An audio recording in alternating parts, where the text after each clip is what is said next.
सूर्याय नमः। आप सभी भक्तों पर भगवान सूर्यदेव की कृपा सदैव बनी रहे। कहते हैं सूर्यदेव की आराधना करने से कुंडली के सभी दोष दूर हो जाते हैं। कुंडली में सूर्य मजबूत अवस्था में हो तो समाज में खूब सम्मान मिलता है, सुख समृद्धि में वृद्धि होती है। इसलिए सूर्यदेव की पूजा में इस व्रत कथा को अवश्य ही सुनना और पढ़ना चाहिए। जैसे सोमवार का दिन भगवान भोलेनाथ को समर्पित होता है, शनिवार का दिन शनिदेव को समर्पित माना जाता है, ठीक उसी प्रकार से रविवार का जो दिन है वो सूर्य भगवान को यानी कि सूर्यदेव को समर्पित माना जाता है। ज्योतिष शास्त्र के मुताबिक भी सूर्यदेव को 9 ग्रहों में से राजा माना गया है। कहते हैं सूर्यदेव की आराधना करने से कुंडली के जो भी दोष होते हैं वो दूर हो जाते हैं। अगर कुंडली में सूर्यदेव मजबूत अवस्था में हो तो हमें समाज में खूब सम्मान मिलता है, सुख समृद्धि में वृद्धि होती है, घर परिवार में सुख शांति का वातावरण रहता है। सूर्यदेव की पूजा के साथ साथ रविवार के दिन इस व्रत कथा को आप अवश्य पढ़ें। इसलिए आज की इस वीडियो में आप सभी रविवार की व्रत कथा सुनेंगे। आप सभी श्रोतागण इस व्रत कथा को प्रेम पूर्वक और श्रद्धा भाव से सुने। आप सभी की मनोकामनाएं भगवान सूर्यदेव अवश्य ही पूर्ण करेंगे। आइए शुरू करते हैं रविवार व्रत कथा। अगर आप सभी को हमारी ये व्रत कथा पसंद आए तो प्लीज़ वीडियो को लाइक शेयर करें। चैनल पर नए हैं तो चैनल को सब्सक्राइब करना ना भूलें, बेल आइकन को प्रेस कर लें, जिससे आप सभी को हिंदू धर्म से जुड़े सभी व्रत और त्योहारों की वीडियोस देखने को मिलेंगी। प्रेम से बोलिए भगवान सूर्यदेव की जय। रविवार व्रत की तरह ही व्रत की कथा भी बहुत ही ज़्यादा रोचक है। इस कथा के अनुसार प्राचीन काल में एक नगर में एक वृद्धा रहती थी। वह रविवार को नियम से घर आंगन को गोबर से लीपकर भोजन तैयार करती और सूर्यदेव को भोग लगाने के बाद ही स्वयं भोजन किया करती थी। ऐसा व्रत करने से उनका घर धन धान्य से परिपूर्ण था। हरि की कृपा, घर में किसी प्रकार का विग्रह या फिर दुख दोष नहीं था। घर में सब कुछ आनंद और मंगलमय था। इसी तरह कुछ दिन बीत जाने पर वो पड़ोसन जिसके गौ का गोबर वृद्धा लाया करती थी, वो विचार करने लगी कि यह वृद्धा हमेशा मेरी गौ का गोबर लेकर जाती हैं। यह सोचकर उसने अपनी गाय को घर के अंदर बांधना शुरू कर दिया। गोबर ना मिलने पर वृद्धा रविवार के दिन अपने घर को लीप नहीं पाई।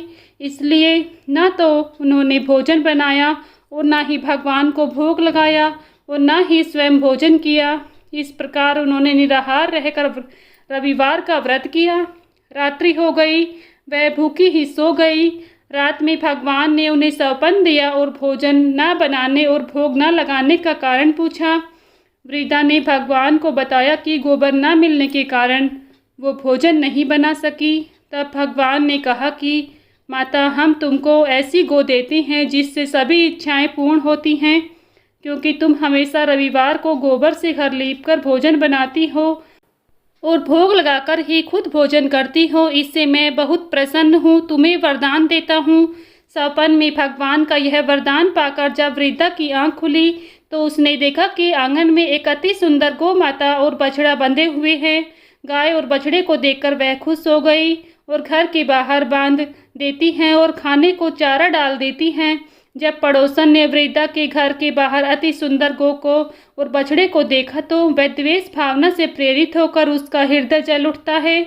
और जब उसने देखा कि गाय ने सोने का गोबर दिया है तो वह गाय का सोने का गोबर ले गई और अपनी गाय के गोबर को उसकी जगह पर रख दिया। रोजाना वह ऐसा करती रही और सीधी सादी वृद्धा को कानों कान इसकी खबर तक नहीं हुई थी। तब सर्वव्यापी ईश्वर ने सोचा कि चालाक पड़ोसन की वजह से वृद्धा ठगी जा रही हैं, तो उन्होंने शाम के समय अपनी माया से बड़े जोर की आंधी ला दी। आंधी के भय से वृद्धा ने अपनी गाय को अंदर बांध दिया। सुबह जब गाय ने गोबर दिया तो वृद्धा आश्चर्यचकित रह गई और फिर रोजाना वह अपनी गाय को घर के अंदर ही बांधने लगी। उधर पड़ोसन ने देखा कि गौ घर के अंदर बांधने लगी हैं, तो उसका सोने का गोबर उठाने की चाल कामयाब नहीं हो पा रही थी। तो कुछ उपाय न देख पड़ोसन ने राजा की सभा में जाकर सारी बात राजा को बताई। उसने राजा से कहा कि मेरे पड़ोस में वृद्धा के पास ऐसी गाय है जो आप जैसे राजाओं के योग्य है। वह गाय रोजाना सोने का गोबर देती हैं। आप सोने से प्रजा का पालन करिए। वृद्धा उस सोने का क्या करेगी? राजा ने यह बात सुनकर अपने दूतों को वृद्धा के घर जाकर गो लाने की आज्ञा दी। वृद्धा सुबह ईश्वर को भोग लगाकर भोजन ग्रहण करने जा रही थी। तभी राजा के कर्मचारी गाय को खोलकर ले गए। यह देख वो काफ़ी रोई, चिल्लाई, लेकिन कर्मचारियों ने उसकी एक ना सुनी। फिर उस दिन वृद्धा गौ के वियोग में भोजन न कर सकी और रात भर रो रो कर ईश्वर से गाय को पुनः पाने की प्रार्थना करती रही। वहीं दूसरी ओर राजा गौ को देखकर प्रसन्न हुआ और सुबह जैसे ही वह उठा सारा महल गोबर से भरा दिखाई देने लगा। राजा यह देखकर घबरा गया। भगवान ने रात में राजा को स्वप्न में कहा कि हे राजा, गाय को वृद्धा को लौटा देने में ही तुम्हारी भलाई है।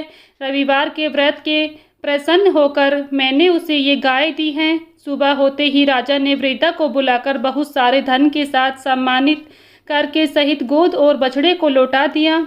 इसके साथ ही पड़ोसन को बुलाकर उचित दंड भी दिया। ऐसा करने से राजा के महल की गंदगी दूर हो गई और उसे दिन राजा ने नगरवासियों को आदेश दिया कि अपनी समस्त कामनाओं की पूर्ति के लिए रविवार का सभी व्रत रखेंगे और भगवान सूर्यदेव की आराधना करेंगे। प्रेम से बोलिए भगवान सूर्यदेव की जय। ओम सूर्यदेवाय नमः, ओम आदित्याय नमः। आप सभी भक्तों पर भगवान सूर्यदेव की कृपा सदैव बनी रहे। आज की यह व्रत कथा अगर आप सभी को पसंद आई है तो प्लीज़ वीडियो को लाइक शेयर करें। चैनल पर नए हैं तो चैनल को सब्सक्राइब करना ना भूलें। बेल आइकन को प्रेस कर लें जिससे आप सभी को हिंदू धर्म से जुड़े सभी व्रत और त्योहारों की वीडियोस देखने को मिलेंगी। मिलती हूँ नेक्स्ट वीडियो में, तब तक के लिए सभी को राधे राधे। जय श्री कृष्णा।